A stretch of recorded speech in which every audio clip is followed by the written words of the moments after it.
Hello students, my name is Archana Khitan and I am here again with a new topic. Okay?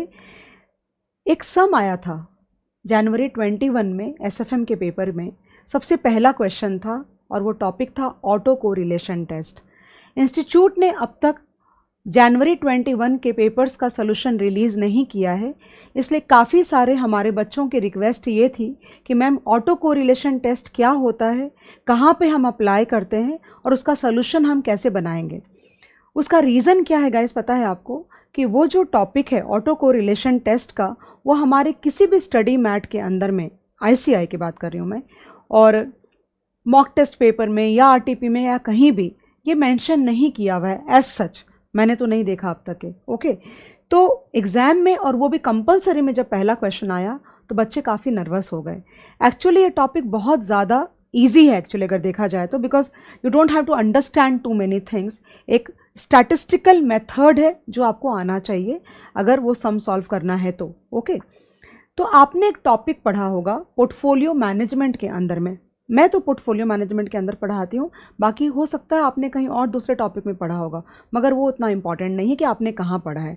लेकिन ये topic सारे बच्चों ने पढ़ा होगा जो मई 21 में एग्ज़ाम लिखने वाले हैं। उस टॉपिक का नाम है efficient market hypothesis propounded bye Eugene pharma. Okay, he is a very very renowned economist, Eugene pharma. Okay, तो एफिशिएंट मार्केट हाइपोथेसिस क्या बोलता है? The markets are informationally efficient and hence nobody would be able to earn any abnormal profit, though everybody would be able to earn a normal profit. I don't know तुमको समझा कि नहीं समझा। Eugene pharma का ये बोलना है कि मार्केट अपने आप में, मार्केट बोलो या मार्केट में जो प्लेयर्स हैं उनकी वजह से बोलो, ओके, इतना इंटेलिजेंट है मार्केट कि जो भी इंफॉर्मेशन अवेलेबल होती है वो प्राइसेस में तुरंत के तुरंत एडजस्ट हो जाते हैं। मतलब कोई भी इंफॉर्मेशन के बारे में तुम ये नहीं बोल सकते कि ये इंफॉर्मेशन सिर्फ मेरे पास है और किसी के पास नहीं है, और उसके बलबूते पे सिर्फ मैं ही पैसा कमा पाऊंगा या कमा पाऊंगी, दूसरा नहीं कमा पाएगा, ये बात बोल रहे हैं। फॉर एग्जाम्पल अभी कोविड आया तो मार्केट आपका 40% से करेक्ट किया, करेक्ट है? तो अगर मार्केट 40% से करेक्ट किया तो इसका ये मतलब थोड़ी ना कि जितनी इंडस्ट्रीज़ है, जितनी कंपनीज़ है वो रातों रात बंद हो गई, नहीं। लेकिन जो नर्वसनेस थी, ओके, मार्केट में जो लोगों की नर्वसनेस थी आगे की कमाई के बारे में, हम kind of about the disease कि हम जिंदे रहेंगे कि नहीं रहेंगे, बिजनेसेस का क्या होगा एंड ऑल दैट, तो वो जो अनसर्टेनिटी थी लोगों की दिमाग के अंदर में, वो पूरी की पूरी अनसर्टेनिटी कहाँ रिफ्लेक्ट हुई? स्टॉक मार्केट के अंदर में। एंड दैट इज़ वाई वो बंदा ये बोलता है कि मार्केट इंफॉर्मेशनली, मतलब कोई भी इंफॉर्मेशन मार्केट में होगी अच्छी या खराब, स्टॉक मार्केट उसको पूरा का पूरा एब्जॉर्ब करता है। एंड इसके लिए हर इंसान, हर इन्वेस्टर एक नॉर्मल प्रॉफिट जरूर कमा पाएगा, लेकिन अगर कोई ये सोचता है कि बहुत लंबे टाइम तक वो एबनॉर्मल प्रॉफिट्स कमा पाएगा तो वो बिल्कुल गलत सोचता है। आप ये समझ सकते हो। इस थियोरी को उसने 3 पार्ट में डिवाइड किया है। I am sure you know already, right? Weak form of EMH, semi strong form of EMH and very strong form of EMH. Okay, तो मैं उसकी डिटेलिंग में नहीं जा रही हूँ बिकॉज काफ़ी सारा टाइम लग जाएगा उसके अंदर में। तो ये जो 3 लेवल है उसमें जो मैंने बोला ना वीक फॉर्म ऑफ ईएमएच, तो वीक फॉर्म ऑफ ईएमएच के अंदर में या वीक फॉर्म ऑफ ईएमएच को टेस्ट करने के लिए एक मेथड आपको ऑलरेडी आता होगा, उसको बोलते हैं रन्स टेस्ट। वो एग्जाम में ऑलरेडी आ चुका है ओल्ड कोर्स की प्रैक्टिस मैनुअल में, या लगता मुझे कोई भी आज के दिन जो एसएफएम पढ़ा रहे हैं वो सारे लोग runs test to test the weak form of EMH already पढ़ा रहे हैं। ओके, बिकॉज ये ऑलरेडी करिकुलम में है तुम्हारे, तो सब लोग पढ़ रहे हो। ओके, लेकिन वीक फॉर्म ऑफ ईएमएच को टेस्ट करने के लिए उन्होंने एक और टेस्ट तुमको दिया एग्जाम में, और उसका नाम है ऑटो कोरिलेशन टेस्ट। तो मेरी बात तुमको अब तक समझ में आ गई होगी that auto correlation test is a test to weak form of EMH just like runs test. ऐसी भी पॉसिबिलिटी बनती है कि वो तुमको डेटा देंगे और रन्स टेस्ट और ऑटो कोरिलेशन टेस्ट दोनों भी दे दे, कोई बड़ी बात नहीं उसके अंदर में। तो तुमको बिल्कुल भी टेंशन करने की बात नहीं है कि बहुत कॉम्प्लिकेटेड है क्या, नहीं, बिल्कुल कॉम्प्लिकेटेड नहीं है। ये एक सिंपल सा स्टैटिस्टिकल मेथड है, और वो मेथड भी कोई ज़्यादा काइंड ऑफ भारी भरकम नहीं कि तुमको समझेगा नहीं। तो गाइस मैंने क्या किया है कि मैंने एक सम लिया है अपने पास में से, जनवरी 21 वाला सम नहीं लिया बिकॉज उसमें कैलकुलेशंस काफ़ी ज़्यादा थे and I am really like surprised कि उतना बड़ा सम अगर मैं सम सॉल्व करने जाऊं तो not less than half an hour लगेगा, पॉसिबल ही नहीं उससे कम में कि वो सम अपन कर पाएंगे। ओके तो वो सम उन्होंने दिया है, तो मैंने मेरे पास में एक सेम बिल्कुल रेप्लिका सम था सोल्यूशन के साथ, वो मैं आपको डिस्कस करके बता रही हूँ कि कैसे करना है। थोड़ा क्विक हो जाएगा बिकॉज ऑलरेडी कैलकुलेशंस मेरे उसमें करे हुए थे। ओके तो if you are ready I am going to start with auto correlation test. Okay sum read करते हैं। चलो मैं सम रीड कर रही हूँ और सम करते समय मैं आपको बताती चली जाऊंगी कि सम में अपने को क्या निकालने को वो बोल रहा है। ओके ये सम पेपर में नहीं आया था, फिर से रिपीट कर रही हूँ, ये सम पेपर में नहीं आया था। सम पेपर में जो आया था वो अलग सम है, लेकिन बिल्कुल इसका रेप्लिका सम था, एक भी वर्ड का फ़र्क नहीं है उसके अंदर में। ओके तो अगर आपको ये करना आ जाएगा तो वो नेचुरली आपको करना आ जाएगा। एक और बात कि हम ये क्यों सॉल्व कर रहे हैं, इससे क्या निकलेगा वो मैं तुमको ज़रूर बताऊंगी।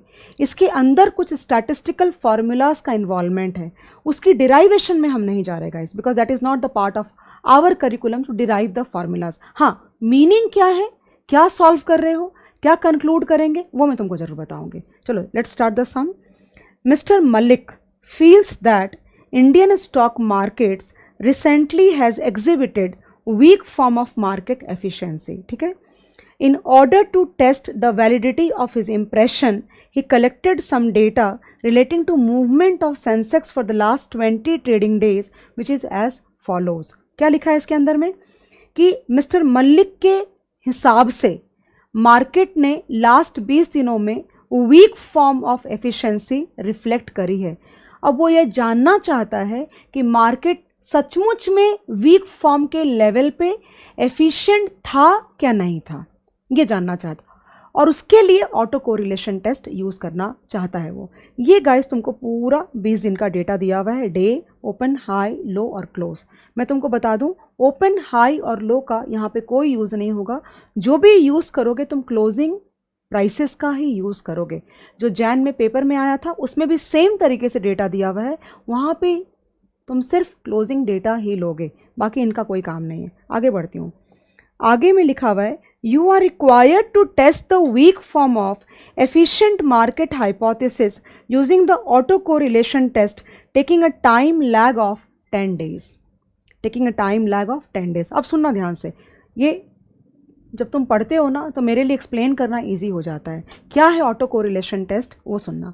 सबसे पहले कोरिलेशन टेस्ट का मतलब क्या होता है? कोरिलेशन टेस्ट का मतलब होता है you want to test that how variable X is linearly related with variable Y. अगर बिल्कुल लेमैन लैंग्वेज में समझना चाहते हो तो तुम ये जानना चाहते हो क्या एक्स और वाई आपस में कोरिलेटेड हैं क्या। ओके वो होता है कोरिलेशन। अब नाम क्या है? Auto correlation. मतलब इस सम के अंदर में, मतलब ऑटो कोरिलेशन क्यों बोलते हैं उसका मीनिंग बता रही हूँ। ये 20 दिन का डेटा है। ओके तो 1 से लेके 10 days का जो डेटा है वो एक सेट होगा, और 11 से लेके 20 तक का जो डेटा है क्लोजिंग का वो सेकंड सेट ऑफ डेटा होगा। ठीक है ना, यानी कि एक सेट है 10 दिन का, शुरू के 10 दिन का, और दूसरा सेट है अनदर 10 days का। ओके तो 1 to 10 days के डेटा को क्या बोलेंगे? एक्स, और 11 दिन से लेके 20 दिन का जो डेटा है उसको क्या बोलेंगे? वाई। तो तुम बोलोगे मैम क्या जानना चाहते हैं? हम ये जानना चाहते हैं कि वो जो शुरू के 10 दिन का डेटा है क्या वो बाद के 10 दिन के डेटा से रिलेटेड है क्या। मतलब हम ये जानना चाहते हैं कि क्या शुरू के 10 दिन का जो मार्केट का मूवमेंट है वो, और जो बाद का 10 दिन का मार्केट का मूवमेंट है वो कोई पैटर्न फॉलो कर रहा है क्या। क्या हम सेकेंड सेट ऑफ डेटा के बेसिस पे, या फर्स्ट सेट ऑफ डेटा के बेसिस पे rather, second set of market movement predict कर सकते हैं क्या, वो निकालना चाहते हैं। लेकिन क्योंकि हम अपने ही डेटा के साथ में खुद की मूवमेंट चेक करना चाहते हैं, इसलिए अपन क्या बोल रहे हैं? Auto correlation test. ये मीनिंग हुआ। मतलब I want to know on the basis of my past behaviour, मतलब लास्ट 10 days में जो मैंने बिहेवियर दिखाई है क्या वही बिहेवियर अगले 10 दिनों में रिपीट हो रही है क्या, पैटर्न वाइज। तो वह देख के तो पता नहीं चलेगा ना। मार्केट की अगर तुम 20 दिन की प्राइस देख रहे हो, तुमको देख के पता चल रहा है क्या? कुछ नहीं पता चलेगा।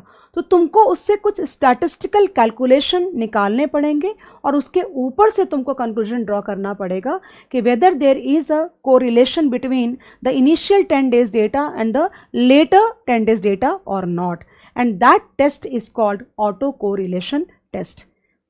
समझ गया? आगे बढ़ रहे हैं। तो गाइस सोल्यूशन की जहाँ तक बात है ना, तो मैं क्या कर रही हूँ कि काफ़ी लेंदी सोल्यूशन है इसके अंदर में, तो मैं क्या कर रही हूँ कि मैंने काफ़ी सारे कैलकुलेशंस ऑलरेडी करके रख लिए हैं अपने पास में। मतलब अगर ऑन द स्पॉट मैं करूँगी तो काफ़ी ज़्यादा लंबा वीडियो बन जाएगा। साथ में मैं क्या करूँगी, ये जो क्वेश्चन शीट है ये और इसकी जो सोल्यूशन की जो PDF होगी, जो मैं वन नोट में अभी लिखूँगी, वो दोनों आपको लिंक पे शेयर कर दूँगी। आप निकाल के प्रिंट आउट निकाल लेना या सॉफ्ट में देख लेना, चलेगा ना? आगे बढ़ रही हूँ मैं। ओके, जैसे मैंने कि तुमको बोला ना कि 2 पार्ट में डिवाइड करना पड़ेगा 20 दिन का डेटा, तो पीरियड 1 लेती हूँ यहाँ पे, देख लो पहले, फिर कॉपी कर लेना है। तो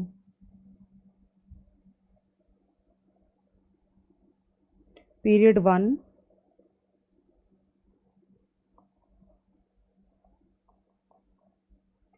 Sensex closing, then change, you call this as X. Then period 2, again Sensex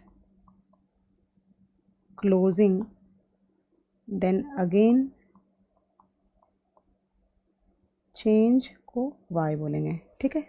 तो पीरियड 10 आएंगे, 1 2 3 4 5 6 7 8 9 and 10. Fine, no? Then you have 3453.99. Then you have 3434.83. Then you have 3431.93. Then you have 3383.41. Then you have 3370.93. Then you have 3340.75. Then you have 3330.98. Then you have 3335.08. फिर है 3301.97 and then you have 3259.03. कैसे चलाओ, कैसे चलाना पड़ेगा gas? देखो, मैं तुमको रेडीमेड सोल्यूशन भी दे सकती थी, लेकिन शायद उससे पर्पस तुम्हारा सॉल्व नहीं होगा। अगर कर लोगे साथ में तो काम ख़त्म हो जाएगा तुम्हारा, राइट? चलो, चेंज निकालना है तुमको। कैसे चेंज निकालोगे? 3434.83 माइनस 3453.99। चलो स्टार्ट। 3434.83 माइनस 3453.99 मेरे को आ रहा है 19 माइनस 19.16। पहले वाले में तो चेंज आएगा नहीं ना, डैश आएगा, तो ये आएगा माइनस 19.16। इसी तरह से 3431.93 minus 3434.83, this will give you how much? Minus 2.90। Guys, मैंने ऑलरेडी ये कैलकुलेशन करके रखा है, तो मैं फटाक से कॉपी कर देती हूँ। तुम जब लेकिन करोगे ना तो सारा निकालना। मतलब थर्ड वाला कैसे निकालोगे? 3383.41 माइनस 3431.93, तो मैंने वो करके रखा है ताकि टाइम अपना बच जाएगा। तो ये आ रहा है minus 48.52, then minus 12.48, then minus 30.18, then minus 9.77, then 4.10, minus 33.11 and minus 42.94। ये आ गया तुम्हारा, राइट? सिमिलरली पीरियड 2 का भी हमें करना है। तो पीरियड 2 की प्राइसेस हैं, पहले तो नंबर लेना पड़ेगा अपने को। 11, then 12, then 13, then 14, then 15, then 16, then 17, then 18, then 19 and then 20। Okay, now the prices are 3251.53, then we have 3285.89. तुम चाहो तो चेंज निकालना शुरू कर सकते हो. 3329.28, then 3284.17, then 3298.78, then 3325.38, then 3329.95, then 3319.67, then 3302.32 and 3319.61. वापस सेम तरीके से चेंज निकालना है. पहला वाला मैं तुमको निकाल के दिखाती हूँ. ये तो डैश आएगा, ये डैश आएगा बिकॉज फर्स्ट वाले में चेंज कैसे निकालोगे, पॉसिबल ही नहीं है. Okay, 3285.89 minus 3251.53, that gives you 34.36. ठीक है ना. इसी तरह से बाकी सारे मैंने निकाल के रखे हैं ऑलरेडी. तुम कैलकुलेट करोगे तुम्हारे लिए ज़्यादा बेटर होगा. 43.39, then minus 45.11, then 14.61, then 26.6, then 4.57, minus 10.28, then minus 17.35 and then 17.29. ये ऑलरेडी मैंने कैलकुलेट कर रखा है बिकॉज इतनी सारी कैलकुलेशन करूँगी वीडियो बहुत लंबा बन जाएगा. ओके, अब आगे बढ़ रही हूँ. तो ये जो चेंज है ना, जो शुरू के 10 दिन का जो चेंज है उसको एक्स बुलाते हैं, और जो दूसरा वाला चेंज है ये वाला 11 से लेके 20 दिन तक का जो चेंज है उसको वाई बुलाते हैं. हम ये चेक करना चाह रहे हैं कि शुरू में जो 10 दिन में पैटर्न मार्केट ने दिखाया है उसके ऊपर कंक्लूजन ड्रॉ करके हम अगला जो 10 दिन है उसके बारे में कोई प्रेडिक्शन कर सकते हैं क्या. ओके, ये बात बोलना चाह रहे हैं हम. मतलब whether the market is efficient. Efficient का मतलब क्या होता है, रैंडमनेस है क्या मार्केट में. अगर वो रिलेशन है मतलब मार्केट एफिशिएंट नहीं है, मार्केट में रैंडमनेस नहीं है. ओके, मार्केट इंडिपेंडेंट होने चाहिए ना. We say that markets are random. Okay, अगर कोरिलेशन ज़्यादा आ रहा है मतलब है कि मार्केट में एक पैटर्न है. जो शुरू के 10 दिन में दिखा वो सेम पैटर्न फॉलो हो रहा अगले 10 दिनों में. तो तुम वीक फॉर्म एफिशिएंट नहीं माना जाएगा ये मार्केट. मार्केट एफिशिएंट तब माना जाएगा जब मार्केट रैंडम होगा और आपस में डेटा में रिलेशनशिप नहीं पाई जाएगी. Okay, I hope you understand that part. आगे बढ़ रही हूँ मैं. तो यहाँ पे आएगा एक्स, ध्यान देना, यहाँ पे आएगा एक्स, यहाँ पे आएगा वाई. जो ये कैलकुलेशन मैं कर रही हूँ ना, आई don't know many a times तुमने अगर मॉड्यूल खोला होगा या तुमने प्रैक्टिस मैनुअल खोला होगा या तुमने इंस्टीट्यूट का कोई सोल्यूशन देखा होगा तो तुम देखना बहुत सारी बातें एक्चुअली एक सम के अंदर आ जाती हैं. And there is a lot of limitation कि मैं क्या बोलूँ, क्या रेस्ट्रिक्ट करूँ और क्या नहीं बोलूँ, बट अल्टीमेटली थोड़ा थोड़ा बोलना होता है. गाइस, तुम लोगों ने कैरेक्टरिस्टिक लाइन सबने पढ़ा होगा. रादर जो ये मैं कर रही हूँ ना, ये लाइन का कॉन्सेप्ट है, लाइन का. और लाइन की इक्वेशन होती है y is equal to A plus B X. Correct है. मैं जब पढ़ाती हूँ पोर्टफोलियो मैनेजमेंट तो ये टॉपिक मैं डिटेल में लेती हूँ.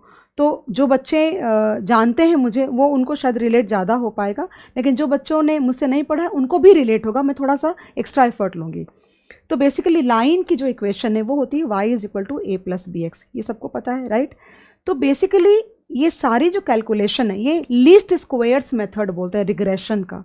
ओके, तुम बोलोगे मैम अब रिग्रेशन क्या होता है, तो वो भी सुन लो कि अगर दो वेरिएबल्स हैं, कोई भी दो वेरिएबल्स हैं, और तुम ये जानना चाहते हो कि अगर एक वेरिएबल चेंज होता है तो दूसरा कितना चेंज करता है. मतलब एक्स और वाई अगर दो वेरिएबल हैं, फॉर एग्जांपल कैसे, सबसे इजी वाला तो स्टॉक मार्केट ही होता है. स्टॉक मार्केट और स्टॉक, राइट. तो स्टॉक मार्केट में स्टॉक होता है इसलिए स्टॉक अफेक्ट होता है मार्केट से. तो मैं तुमसे ये जानना चाहती हूँ कि अगर मार्केट 1% से चेंज करेगा तो स्टॉक कितने से चेंज करेगा, उसको तुम बीटा बुलाते हो. वो बात कर रही हूँ तुमको. तो इस पूरे कैलकुलेशन के अंदर में ना हमें सबसे पहले पता है क्या निकालना है.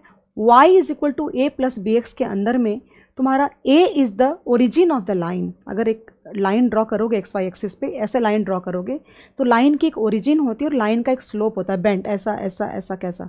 तो a और b, तो a को क्या बोला जाता है, ओरिजिन, और b को क्या बोला जाता है, स्लोप.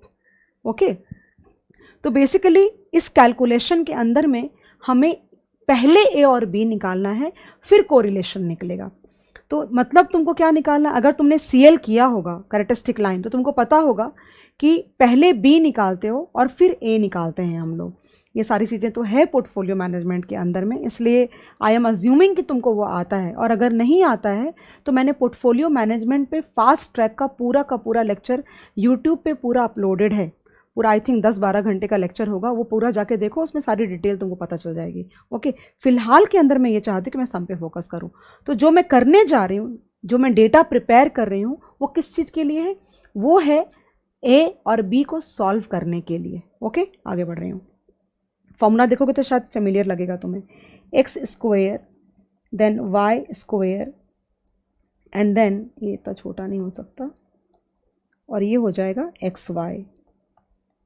तो x कॉपी करना पड़ेगा, देखो यहाँ से 19.6 कॉपी करो, minus 19.16 then minus 2.9 minus 48.52 read लेती हूँ, then minus 12.48 then minus 30.18 then minus 9.77 then 4.10 minus 33.11 and minus 42.94। ठीक है ना, ये एक हो गया। पहले सारा कॉपी करती हूँ। फिर ये है यहाँ पे 34.36 then 43.39 then minus 45.11 then 14.61 then 26.6 then 4.57 then minus 10.28 then minus 17.35 and 17.29। ठीक है, अब हमें क्या निकालना है, हमें x बार निकालना है, हमें x बार निकालना है। इसको टोटल करोगे ना, टोटल करो, माइनस 19.16 मेरे पास करा हुआ है, don't worry, minus 2.9 minus 48.52 minus 12.48 minus 30.18 minus 9.77 plus 4.1 minus 33.11 and minus 42.94। मेरे को आ रहा है 194.96 माइनस 194.96। इसी तरह से इसका टोटल करोगे तो तुमको आएगा 68.08। डोंट वरी, ठीक है। एक्स स्क्वायर करना है तो कैसे करेंगे, मैं एक करके दिखाती हूँ। माइनस 19.16 इंटू इक्वल टू करोगे तो आएगा 367.11। इसी तरह से बाकी सारे करके रखे हैं, 8.41 2354.19 155.75 then 910.83। ध्यान दो, you can copy also. then 95.45 then 16.81 then 1096.27 and 1843.84। इसका भी टोटल करोगे तो आता है 6848.66।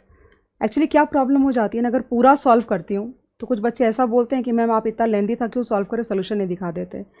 अगर नहीं सॉल्व करती हूँ और खाली वर्बली चली जाती हूँ तो बोलते हैं आप सोल्यूशन ही खाली प्रोवाइड कर देते। और अगर आधा करती हूँ तो it is very difficult to satisfy every person in this world. That's how I think. तो मुझे जो सबसे बेस्ट लगा वो मैं तरीके से कर रही हूँ। अगर तुमको नहीं लिखने की इच्छा है बिल्कुल भी तो फटाफट सुन लो, और उसके बाद जो नीचे PDFs हैं उसको तुम देख के सोल्यूशन कर लेना, ठीक है ना। चलो, वाई स्क्वायर 1180.61 है, 1882.69 है, देन 2034.91 है, फिर 213.45 है, देन 707.56 है, देन 20.88 है, 105.68 है, देन 301.02 है और 298.94 है। इसकी भी टोटल आएगी, इसकी टोटल लेनी पड़ेगी, ये है 6745.74। ओके, लास्ट वाला ले रही हूँ। लास्ट वाला आएगा -658। कैसे किया है, ये x को और ये y को मल्टीप्लाई किया है। 658.34 -125.83 to 188.74 -182.33। मेरे को कम से कम हाफ एन आवर लगा ये पूरा सॉल्व करने में। -802.79, देन -44.65, -42.15, देन 574.46 एंड -742.43। टोटल आ रहा है 164.68। इसकी ना समराइजेशन करनी पड़ेगी हमें। कैसे करेंगे? इसकी समराइजेशन होगी summation of x is equal to -194.96, ठीक है ना। और फिर summation of y will be 68.08, then summation of x square will be 6848.66, then summation of y square will be 6745.74 and summation of xy will be 164.68। ख़त्म हो गया ये। अभी मैं क्या बोल रही हूँ तुमको कि तुमको मीन निकालना है। तो कितना डेटा सेट था तुम्हारे पास में? तुमने 10 सालों का लिया, राइट? तुमने 10 साल का लिया ना, लेकिन चेंज तो 9 ही आए तुम्हारे पास में। तो अगर चेंज 9 आए हैं तो x का बार निकालने, मीन निकालने के लिए क्या करोगे? -194.96 द होल डिवाइड बाय 9 करोगे तो -21.66। गलती से भी 10 मत लेना क्योंकि डेटा सेट 9 था। ओके, नाउ अगला data x bar will be -194.96 divided by 9 will give you -21.66. Similarly, y bar will be equal to 68.08 the whole divided by 9। फिर से रिपीट कर रही हूँ, क्या सॉल्व करने जा रहे हैं हम? a और b, हमें a निकालना है ओरिजिन और b हमें लाइन का स्लोप निकालना है। फिर से तुमको बोल रही हूँ, लाइन एक ऐसा कॉन्सेप्ट है जिससे हमें ये पता चलता है कि अगर दो वेरिएबल्स हैं, एक डिपेंडेंट और एक इंडिपेंडेंट, तो उन दोनों के बीच में कैसा रिलेशनशिप है ये हमें पता चलता है। और वही निकालने का ये पूरा स्टैटिस्टिकल मेथड है। इसके डिराइवेशन में नहीं जा सकते, ऑफ कोर्स नहीं। ओके, तो 68.0 अगर उसकी डिराइवेशन तुमको सीखनी है ना तो फिर अलग से तुम्हें मुझसे मिलना पड़ेगा, यहाँ नहीं हो सकता। 7.56। ओके, और क्या डेटा लगेगा पता है? एक्स बार होल स्क्वायर भी लगेगा हमें। एक्स बार होल स्क्वायर तो -21.66 होल स्क्वायर। जो जो डेटा फॉर्मूला में लगेगा वो रेडी करें। 21.66 into equal to will give you 469.16। हमें y बार होल स्क्वायर भी लगेगा तो ये 7.56 होल स्क्वायर, तो 7.56 into equal to will give you 57.15। एक बात लेकिन ज़रूर है इसके अंदर में कि इंस्टीट्यूट को कोई एक एग्ज़ाम्पल उन्होंने कहीं नहीं दिया है। So it is really very difficult for a teacher and a student to imagine कि कहाँ जाके, ऐसा थोड़ी है कि ये रन्स टेस्ट और मतलब ये एक ऑटो कोरिलेशन टेस्ट होकर के तुम्हारा पोर्शन ख़त्म हो जाता है टेस्ट के अंदर में। एक और है फ़िल्टर टेस्ट, एक और वीक फॉर्म को टेस्ट करने के लिए एक और टेस्ट है, उसका नाम है फ़िल्टर टेस्ट। तो कहाँ तक जाएंगे पढ़ाने में और कहाँ तक जाएंगे पढ़ने में? तो they need to prescribe a curriculum. और पेपर का सबसे पहला सवाल, that's really again very challenging for the students. चलो स्टार्ट कर रही हूँ मैं। सो बेसिकली गाइस, तुमको सॉल्व क्या करना है वो देखो। सो बेसिकली सबसे पहले मैं क्या करती हूँ, आर स्क्वायर लिख रही हूँ। आर स्क्वायर, आर स्क्वायर क्या होता है? Coefficient of determination. ये मैंने पढ़ाया है पोर्टफोलियो के अंदर में। अगर आर स्क्वायर का तुम रूट लोगे तो तुमको कोएफिशिएंट ऑफ कोरिलेशन आ जाएगा, जो कि तुमको निकालना है। लेकिन ये निकालने के लिए क्या क्या डेटा लगेगा तुमको, वो बात हो रही है यहाँ पे। तो फॉर्मूला लिखना ज़रूरी है। देखो फॉर्मूला लिख रही हूँ मैं।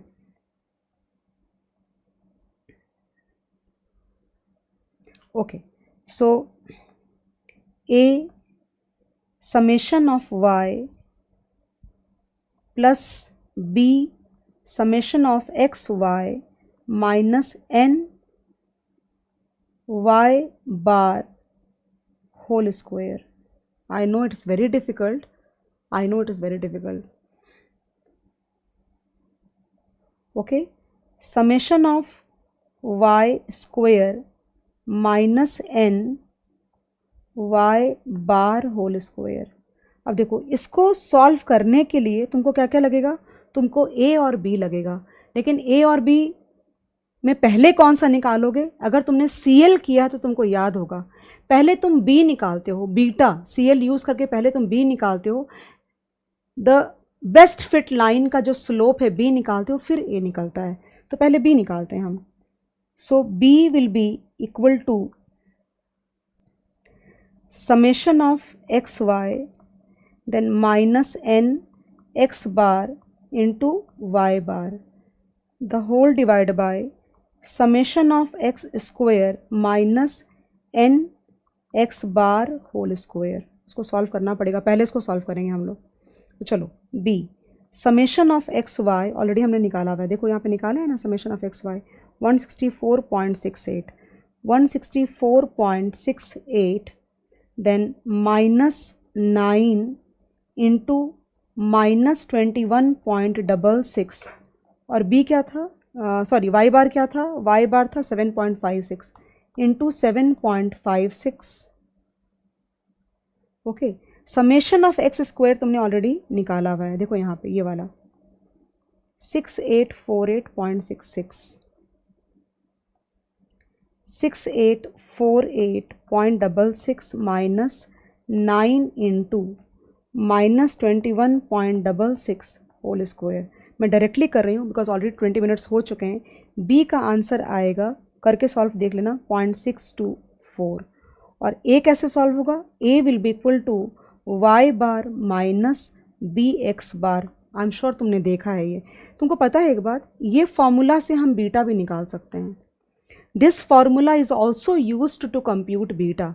मैंने बहुत सारी बुक्स देखी है जहाँ पे एक फार्मूला बीटा का लगाते हैं, cov X Y divide by variance of X, एक वो लगाते हैं राइट, और दूसरा फार्मूला लगाते हैं ये वाला, ये जो लिखा है ना summation of x y minus n x y x y bar divide by summation of x square minus n x bar whole square. तो ये भी फार्मूला यूज़ करते हैं, लेकिन दोनों में आंसर सेम नहीं आता, दोनों में आंसर सेम नहीं आता। मैंने ट्राई किया, पहले उसी तरीके से मैंने ट्राई किया कि कोएफिशिएंट ऑफ कोरिलेशन का जो नॉर्मल फार्मूला है वो यूज़ कर लेती हूँ और आंसर आएगा, वो नहीं आया आंसर, इसलिए I had to do this method. Okay, so a will be equal to 7.56 minus 0.624 into minus 21.66 guys. तो आंसर इसका आ रहा है ए का आंसर है 21.07। अब जो ये आंसर दो आए हैं ना, इन दोनों आंसर को हम लोग को आर स्क्वायर के फॉर्मूला में सब्सटीट्यूट करना पड़ेगा। आई कांट डू एनीथिंग, तो मेरे से मत चिढ़ना, बिकॉज ये मतलब एग्ज़ाम में आया है और मैं करवा रही हूँ, तो जितना समय मुझे यूट्यूब पे है अवेलेबल उस हिसाब से जा रही हूँ मैं।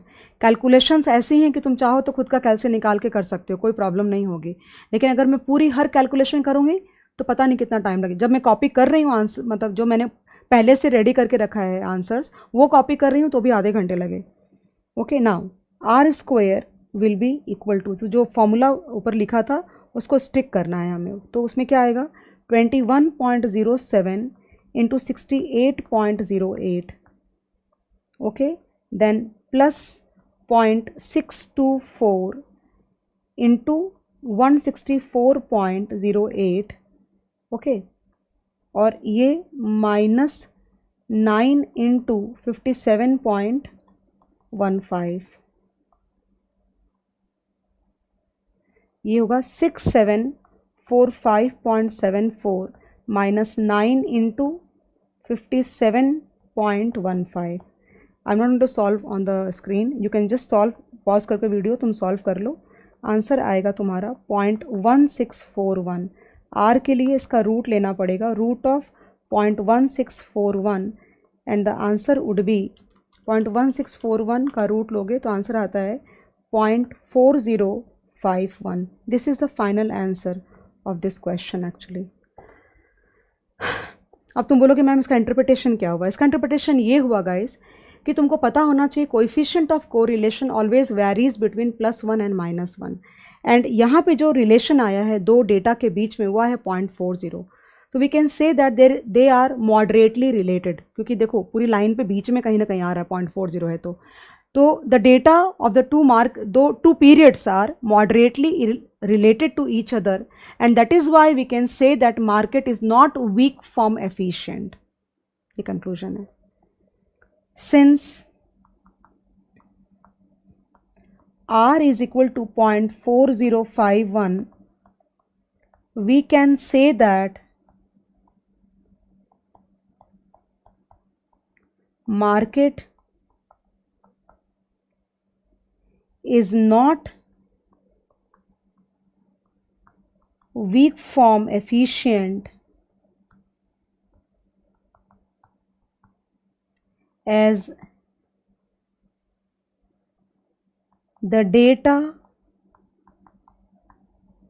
of two periods are moderately related to each other.